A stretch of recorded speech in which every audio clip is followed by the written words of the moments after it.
And we're live. Welcome to episode 236 of the G2 on 5G. It's the latest inside scoop on everything 5G and 6G as well. Lately, we cover 6 topics in about 20 minutes, and it's brought to you by More Insights and Strategy. I'm Will Townsend, and joining me again this week is fellow analyst Anshel Sag. Let's get started with my first topic, and I want to talk about Reliance and their readying of a massive IPO in 2026. And Anshel, I wasn't aware of this, but I caught the news. So it's been long awaited. We've probably talked about it in the past, but it's actually happening early next year, is what news indicates. They're aiming to raise about $6 billion. And if they're successful in doing that, it's going to place the valuation near $112 billion. So we've talked about Reliance quite a bit.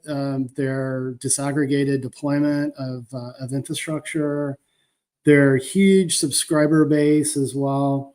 And as I read through this article on RCR Wireless, it speaks to the fact that Reliance wants to use these funds to further expand its 4G network, focus on digital services, and position itself for global scale value creation, also focusing on enterprise services.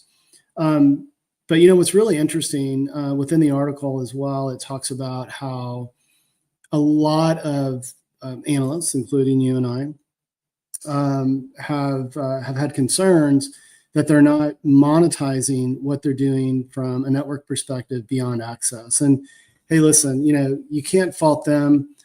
This is a quandary for many mobile network operators, but this is going to be a massive IPO, and it's predicted to be one of the largest, if not the largest IPOs in India. So what do you think? I mean, do they need to be doing this to, further their network infrastructure? I mean, it's not going to necessarily unlock enterprise use cases. They're going to have to focus on that discreetly. But what are your thoughts, buddy? Well, I don't really think they need the money.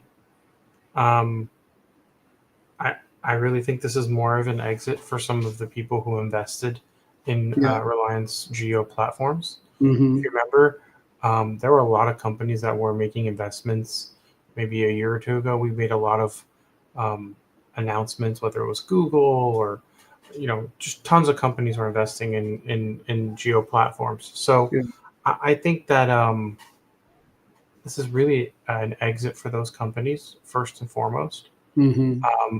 This might also put more pressure on geo platforms to be profitable or more profitable. I think that's really all this is. I don't really know if they need, I don't know how to put this. I feel like they can get their hands on $6 billion without having to IPO. So this is an exit for their investors first and foremost. Mm-hmm. And I think that we're in a place where they have a next phase of their company, and part of that is going public. But again, this is still part of the Reliance family of companies. Right. So it's not like it's a standalone startup that doesn't have pretty big backing behind it. So I think this is more of a financial mechanism for investors to get their exit more than anything. Yeah, no, I think it's a great insight.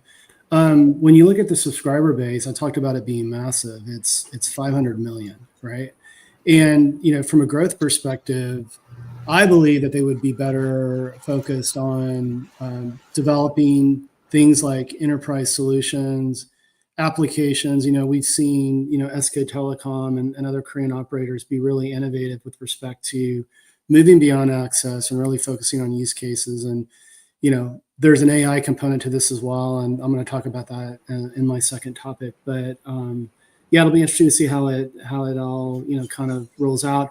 There've been a lot of starts and stops here, so they've sort of put this off, and so now it appears to be coming to fruition. So it'll be interesting to see as we get into next year if there's another delay, if they push it out further. But hey, with that, you spent some time with Apple this week. They had their big event. They launched a few things, and I'll when I let you get through this topic, I'll share with you. I did buy something that was announced, and I want to talk to you about that as well. But why don't you take it away? All right, I'm going to be real fast because there's a lot to go through. 4 new iPhones. It's the iPhone 17 series. The base model iPhone 17, as well as all other iPhone 17s, they're all 5G. The iPhone Air is a replacement for the iPhone Plus. It is Mm-hmm. 5.6 millimeters thin, but it has the Pro processor that's in the Pro series, which is the Pro and the Pro Max. It also only has one main camera that's 48 megapixels. All the other cameras are 48 megapixels, and the Pro camera has now three 48 megapixel cameras. In addition to that, the watch, all versions of the watch now have 5G cellular, and I got confirmation that they are RedCap modems.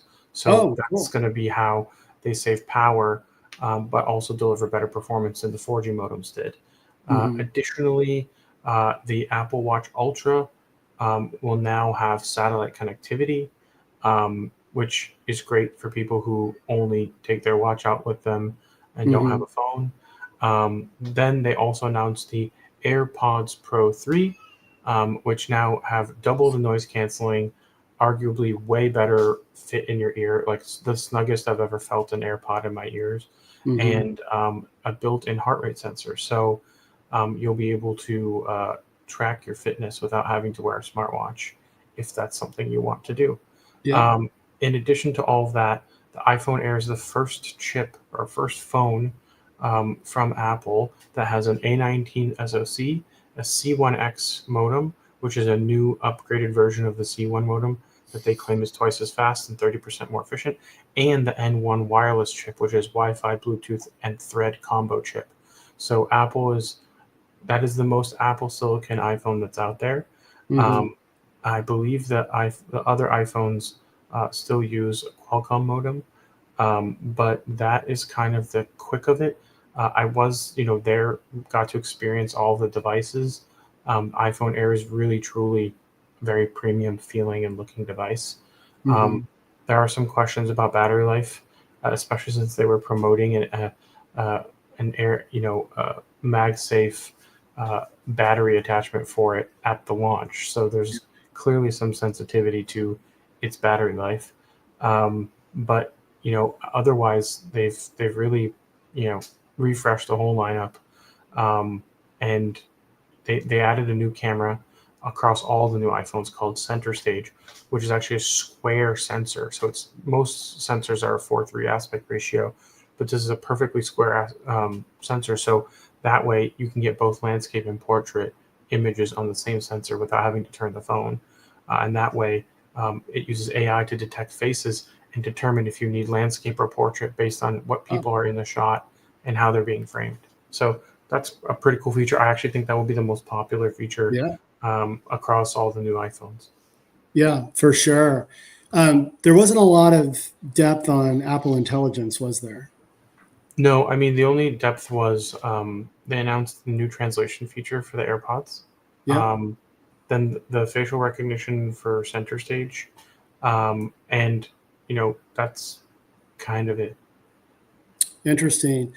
Yeah. So the product that I bought, I'm going back to the AirPod Pro 3.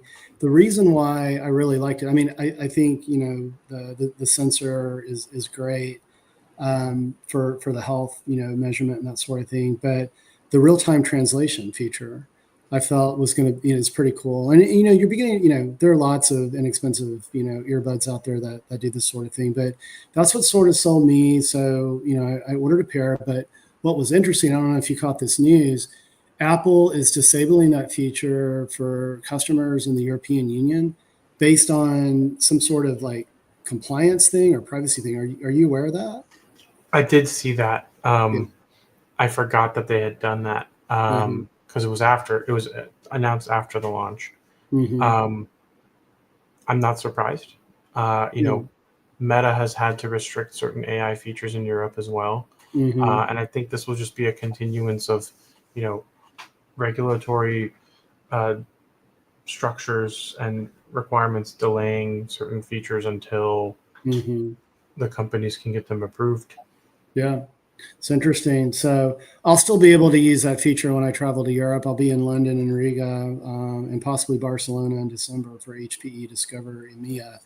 But yeah, as long as your Apple account is not registered in the European Union, you'll be able to travel with them, and be able to use that feature. Because hey, I speak a little bit of Spanish, but when it comes to everything else, man, I need some help. So, and it's going to be a lot easier than just holding the phone up, when you get lost somewhere. Agreed. So, but hey, buddy, I want to hit my second topic this week, and I want to talk about Ericsson, and this is their enterprise wireless group, formerly Cradlepoint. They're claiming the first 5G agentic AI framework that is designed to streamline enterprise network operations. So, again, they're claiming it as a first. They've had something called their Net Cloud Assistant, or ANA.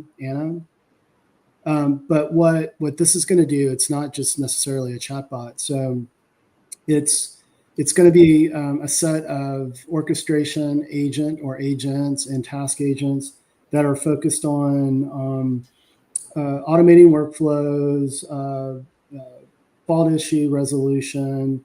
There's some network assurance that comes along with this, and it's going to be sort of a staggered approach. So you're going to see them release these agents over time, and we're beginning to see this when you look at just traditional enterprise networks with companies such as Cisco and Hewlett Packard Enterprise, but they're claiming this is the first agentic framework that's based on 5G. So I think this is this is going to be something that we're going to see others follow. They are claiming that they feel like that they are ahead of Hewlett Packard Enterprise when you look at what they're doing with private wireless and Ethernet, as their acquired core infrastructure, and even made it a bold statement that they feel like that they have an advantage over Cisco when it comes to service provider network. So, but I got to believe that we'll see HPE and Cisco follow suit quickly. But you got to realize also that Cradlepoint's been at this a little bit longer. When you just look at private wireless and that sort of thing. So I think it's pretty compelling. I mean, what do you think? Is there an advantage for them to have first mover with respect to this capability? Yeah, I mean, I think first mover is definitely a good place to have, but it doesn't really guarantee success, right? So I think there's a lot more factors other than first mover. It's good to show leadership in the space, especially considering Ericsson and Cradlepoint's history. But I don't really know, like, is this really changing the way people are operating their networks? Yeah. I don't know.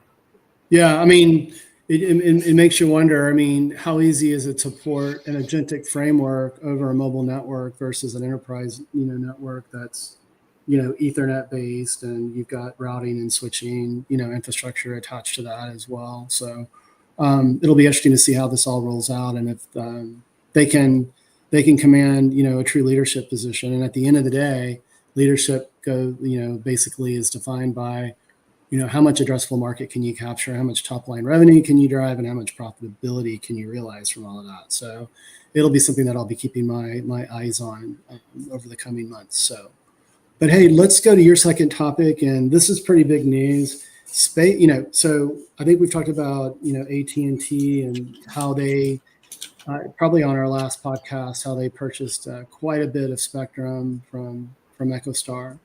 As Dish is beginning, that their ambitions to be the fourth, major MNO in the U.S. is fading pretty quickly. But SpaceX purchased just a boatload of spectrum, and you want to talk about that and the implications. Yeah, so this was a $17 billion transaction. Yeah. And it was an acquisition of the company's AWS-4 and H-Block spectrum licenses, which pretty much makes up all of their spectrum, or most of it, most of what's left, let's put it that way. Yeah. And that's $8.5 billion in cash and $8.5 billion in SpaceX stock. Ironically, this makes EchoStar's stock the easiest way to publicly purchase an investment in SpaceX. Really? Because they now hold $8.5 billion in SpaceX stock. Okay. And there's no other way to easily acquire or invest in SpaceX stock. Well, because they're not a publicly traded company, Correct. right? Yeah. Correct. Yeah. And EchoStar is. Yeah. And a lot of their valuation will now probably be tied to SpaceX. So that's an interesting situation. It is. I'm reading through the EchoStar release because that's kind of like the most clear-cut thing. What it says is that in connection with the transaction, SpaceX and EchoStar will enter into a long-term commercial agreement, which will enable EchoStar's Boost Mobile subscribers through its cloud-native 5G core to access SpaceX's next-generation Starlink direct-to-cell service. So now, EchoStar customers with Boost will also be able to use Starlink satellite direct-to-cell. Hey, hold on. I thought T-Mobile had an exclusive arrangement with Starlink. I guess that has run out.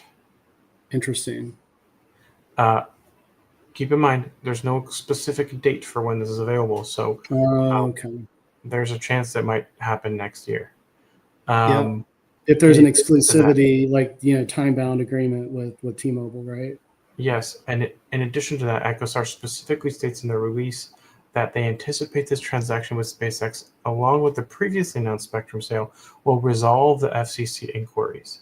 So again, the FCC is the motivating factor in these transactions and has pushed them on EchoStar. And we all now know that the FCC has said that they are no longer pursuing EchoStar for what they were criticizing them for. And Which then, was spectrum squatting, right? And not using the spectrum for years. So yes. And then, this gives them more money, more resources, and it will be very interesting to see what they will do with that. Yeah. Some people have claimed that they might launch their own direct-to-cell service. But that would seem kind of odd since now they own $8.5 billion of their direct competition's stock. If they were to do so, they would most likely be in their best interest to dump it if they choose to go down that path. Yeah. But in general, this is a big win for SpaceX. I'm not surprised that SpaceX managed to get this deal, considering how close Elon has been with the Trump administration. And they've been one of the biggest vocal critics of EchoStar and the whole Dish business, including, their 5G network. So this is kind of not a huge surprise, but it does kind of put a nail in the coffin of Dish being the fourth carrier, and pretty much makes them a very clear MVNO now. Yeah. It looks like it's mainly going to be Boost, right? So, yeah, it's really interesting, and to kind of dig a little bit just on that mobile first strategy. So, John Stankey at AT&T was asked if he had any concern that, he thought that SpaceX would be pursuing this mobile first strategy, given they own all of this, spectrum now, and he doesn't think it's going to be an issue. And from his perspective, terrestrial is, that's obviously the lion's share for mobile connectivity, and satellite is is great for gap fill and for rural and and that sort of thing. But this is all really, really interesting, and it's not surprising to me that the FCC is no longer pursuing EchoStar and Dish with because now, I mean, they've all, to your point, all but have divested all other spectrum, and clearly AT&T has a demonstrated track record of using its spectrum, right, and not squatting on it. So yeah, I tell you what, you and I have been following this for years, and it's just what Dish embarked on was very aggressive. We've talked about Reliance and how successful they've been with a cloud native, cloudified core, highly disaggregated network topology, leveraging things like elements of Open RAN. But at the end of the day, Dish has had a lot of challenges, and I think maybe part of it is that there were a lot of cooks in the kitchen. At one point, like every infrastructure provider was claiming that they were working with Dish to roll this out. Everyone was super excited because it was a modern network, but they clearly haven't executed as well as Reliance has. So yeah, super interesting, man. But it'll be interesting to watch this and see how it all unfolds over time. But with that, I'm going to hit my third and final topic, and you and I are both going to close with T-Mobile.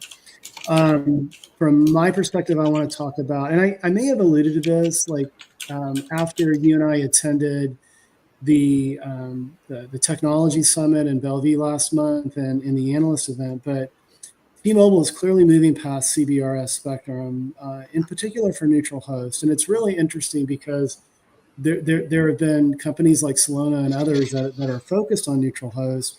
CBRs, being the spectrum that's leveraged. You and I have talked about, some of the challenges with CBRS, just the amount of spectrum that's available. And also, there's general access licensing. There's, there is licensing where people have actually purchased PAL licenses to deploy it. In that scenario, it's been mainly, enterprises that are trying to do things like, provide connectivity to areas that are underserved by traditional infrastructure from a cellular perspective. But this, from my perspective, this is a big blow to the whole notion of CBRS. And like, I've been following CBRS for years on Go. I thought it was amazing how they were democratizing access to licensed spectrum, because typically it's been very, very expensive, and the MNOs gobble it up. And so this is an interesting development because they're obviously, they're a major MNO. And I think part of it may be that they've seen some success with their advanced network solutions, which for our viewers and listeners that aren't familiar with ANS at T-Mobile, so this is T-Mobile for Businesses hybrid public, slicing the public network and private network deployment. And it's really, I think, become a model because it provides flexibility from not only a deployment perspective, but from a CapEx and an OpEx perspective to get private networks, out in the wild. And, as a result, this year we have seen, and I think we've talked about this on prior podcasts, we have seen an uptick in the adoption of private networking. So it's not been a hockey stick. It's been a very, very long tail, but we're beginning to see, T-Mobile with ANS wins. We're seeing Solana with private wins. We're seeing HPE build its capabilities with private. Cisco has always been focused there as well. Dell, to a lesser extent, Dell's been very focused on telecom and driving OpEx and CapEx efficiencies within, the telecom space. But I mean, any thoughts on this? Is this a surprise to you? I don't think so. Yeah. I think, they made the effort, but the truth is they have a lot of spectrum. Right. And They did. A lot of 2.5, baby, right? I think it would have made a lot more sense if they were in a place where they didn't have the spectrum, Yeah. and CBRS kind of gave them a little bit more of that freedom. Mm-hmm. That said, I think they did make an effort, and it didn't go well for them. So I think they moved on. Yeah. Yeah, you're absolutely right. I mean, they're not in a spectrum deficit, right? Like some of the other MNOs were when they were deploying their 5G networks. And that's one of the reasons why, they're just kind of one or two steps ahead. First to standalone nationwide, first to their definition of what they envision to be 5G advanced, and they're using, low latency, low loss to really fine tune what they're doing from a slice perspective. They've launched T Priority, they've launched Super Mobile. So, yeah, it's it's probably something that's basically they've gotten to a point now where they've gotten so much momentum that even for like neutral host applications, it's not necessary for them. But with that, we're going to hit your final topic, and you're going to close us out with a T-Mobile update as well. Yes, this one is also fairly new. This is actually an announcement that T-Mobile for Business will be providing 5G connectivity and telecommunication services for the LA 2028 Olympics. This is a broad coverage agreement where T-Mobile for Business will provide connectivity and data services for more than 110 locations in more than 40 venues across Southern California. I did some research and I found out that there's actually 2 venues for the LA 28 Olympics that are in Oklahoma City. Do not ask me why. I have no idea. But for some reason that happened for softball and some like whitewater sports. Everything else is in Southern California. The venues come as far south as the border of San Diego and Orange County at Trestles State Beach for surfing, and go all the way up, to the northerly parts of LA for a multitude of things. Most things are happening at stadiums, but they go really far east. They go really far north, like as far as the Rose Bowl. There's some aquatics in Pasadena. Lots of things happening at the Port of LA and at Long Beach, downtown LA. So it's literally all over LA County and beyond, right? Trestles is in the most southerly part of Orange County, which is very much not LA. Right. And they're going to do tennis at Carson and swimming at the whatchamacallit. The stadium who will not be named, because none of the stadiums that have names are actually given their names on the LA 28 Olympics. So like Crypto Arena is just called Downtown LA Arena. Oh god.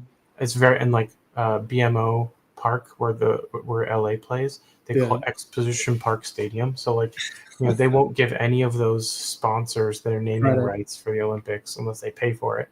But yeah, it's really interesting because connectivity is a huge thing, and it's going to be super necessary for the Olympics. T-Mobile says they're going to deploy 5G ANS, which is their advanced network solutions. And they will connect more than 15,000 staff with push-to-talk services. So they'll be using Super Mobile. In addition to that, they're going to have reliable, high bandwidth, and highly secure connectivity for point-of-sale systems and event ticketing, which means they'll be using network slicing. And then there will also be a secure, low-latency connection between the International Broadcast Center for all of the broadcast operations and all the competition venues. So T-Mobile will be supporting over 100 broadcasters from around the world to cover the games.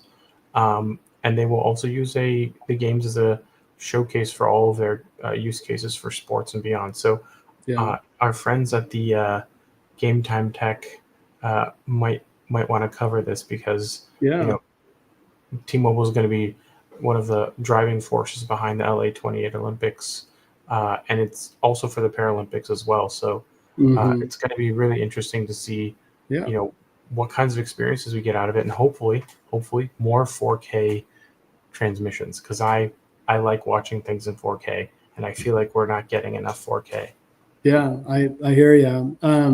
So for our viewers and listeners, like Game Time Tech Pod is done by 2 of our colleagues, Mel Baru and Robert Kramer. So go hit the More Insights and Strategy website if you want to learn more about that and subscribe to that. The final thing that I'll add, Anshel, to your topic is that this really demonstrates the power of a fiber-like connectivity from a throughput and from a latency perspective, right? So given the diversity, given just the distance, right, even beyond, like you were mentioning, beyond, the confines of Los Angeles proper, using 5G to be able to broadcast from all of these different venues, like, within Southern California, just really demonstrates the flexibility and the capability of what 5G brings. Again, a wireless but wire-like capability that supports broadcast. And we've talked about broadcast use cases and numerous times on our podcast as well. So this is going to be fun. It's a few years out, but it's going to be exciting to see just how performant this connectivity is with T-Mobile powering the LA Olympics in 2028. So, but hey, my friend, it's been another great podcast. Why don't you take us home? Absolutely. We hope our viewers and listeners found this week's topics interesting. If anyone out there would like to provide insights on a specific 5G topic for a future podcast, please reach out to us on social media. Will is at Will Contact, and I am at Anshel. We hope you have a great weekend, and please don't forget to rate us and subscribe.